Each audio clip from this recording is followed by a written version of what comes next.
I'm the founder member and managing director of a non-profit company and conservation organization called Phalaborwa Natural Heritage Foundation. Early in 2020, with the COVID-19 lockdown, we had experienced a spike in poaching activity happening in and around Phalaborwa. It was directly linked to unemployment, and this caused a lot of people to have food insecurities, and this saw a massive spike in poaching, especially snare poaching in our area. It started to become more and more where we had subsistence poaching, but then we had some poachers seeing an opportunity for job creation for themselves, and this started to open up a lot of commercial poaching activities happening in and around Phalaborwa. So initially we started with a giraffe that had a snare around its leg. People reached out and said, please, can you assist? And then it just started snowballing from there. We had more and more incidents where animals were walking around with snares, including hyena. We had in one clan of hyena in 2020 during lockdown, we had 6 individuals in that clan that walked around with snares on various spots on their body, around in the inside of the mouth, around the neck, or around the leg, or around the waist.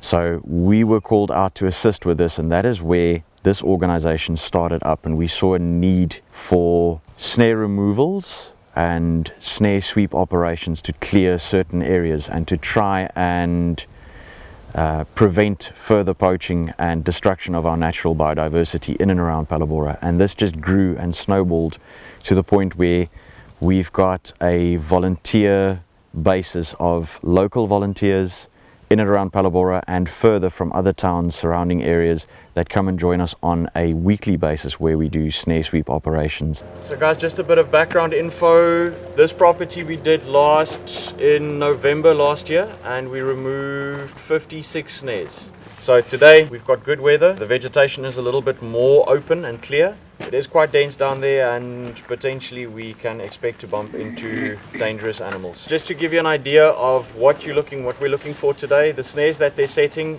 over here, nothing small, large cable snares, large wire snares. If you find a snare, call it out. We need to log the location and the type of snare, diameter. We've got some data that we gather from that. So before you touch it or do anything, you call it out. Make sure the people that will be logging the data today is myself. Katie, put your hand up quickly for me there, please. Anton, you're also going to do, and Fernando.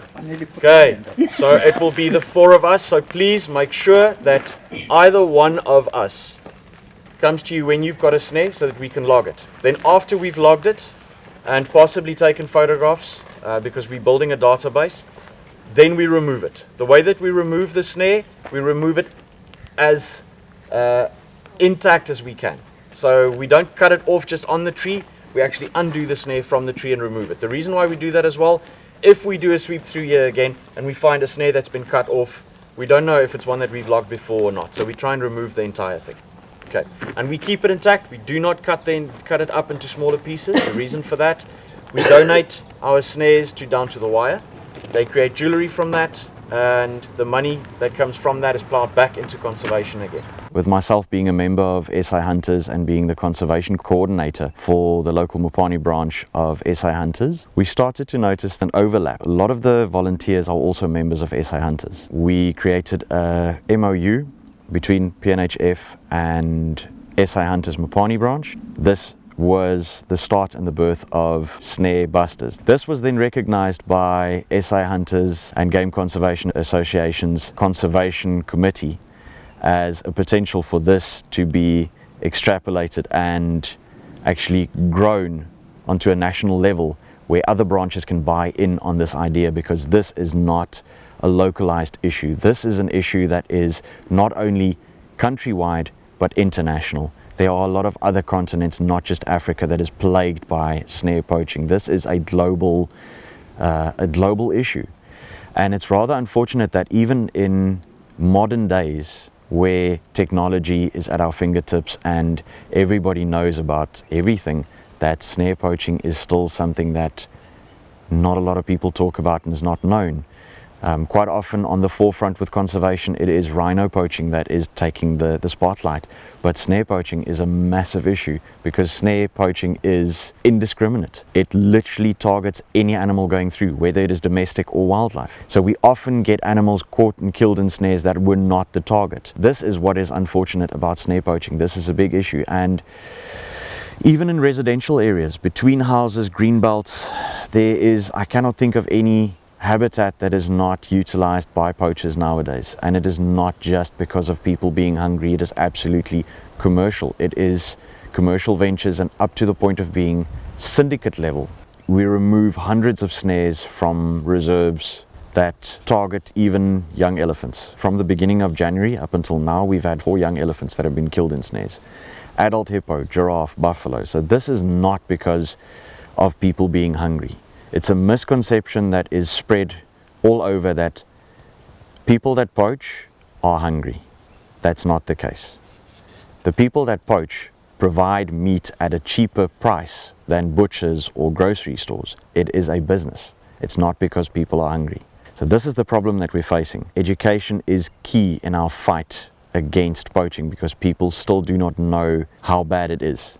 And I believe that what sets us apart from other organizations and anti-poaching operations is we are including local community members on grassroots level based conservation operations where in normal circumstances they are excluded. You will never win this war if you exclude your community. This is how they get educated. Out in the bush, showing them the destruction. They discover that firsthand, and it's quite interesting to see a lot of people are quite excited.